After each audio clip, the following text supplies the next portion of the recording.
name's Sherlock Holmes and the address is 221B Baker Street. Le 221B Baker Street à Londres, pour s'y rendre plus de fiacres comme au 19e siècle, mais le métro. En sortant du sous-sol, on sait qu'on ne s'est pas trompé de station. Le musée de Sherlock Holmes accueille chaque jour une foule de touristes, il faut donc se montrer patient avant de rentrer dans ce petit immeuble qui reconstitue l'appartement du célèbre détective. On aurait presque envie de s'asseoir dans un de ces fauteuils pour fumer la pipe ou s'en faire tailler une, jouer du violon ou profiter de la chaleur d'un feu de cheminée par une bonne nuit d'hiver.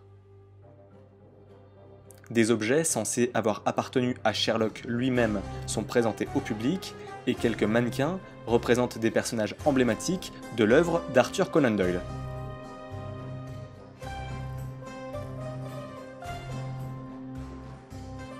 Si les lieux sont plutôt bien décorés et fidèles à ce qu'on peut imaginer de Baker Street, la décoration des toilettes est à revoir, je ne suis pas sûr que le détective avait aussi mauvais goût. Juste à côté, la boutique permet de repartir avec un souvenir. À quelques stations de métro de là, descendez à Euston Square pour découvrir la façade du 221B Baker Street dans la série Sherlock de la BBC où le détective est campé par Benedict Cumberbatch.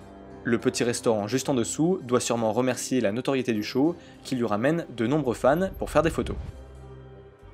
Sinon, en plein cœur de la capitale anglaise, à proximité de Trafalgar Square, vous pouvez aller manger au Sherlock Holmes Pub qui propose à la carte le rôti du Dr Watson, le faux filet de Sherlock Holmes ou encore la tourte de Madame Hudson.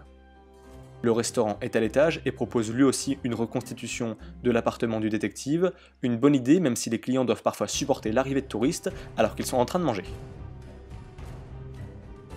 Enfin, comme balade digestive, vous pouvez vous prendre pour un détective en faisant une promenade nocturne dans le quartier de la City pour remonter les traces de Jack l'Éventreur, le serial killer qui a assassiné 5 prostituées en 1888. Mais attention à ne pas faire de mauvaises rencontres à la nuit tombée, ça serait dommage de mal terminer vos vacances.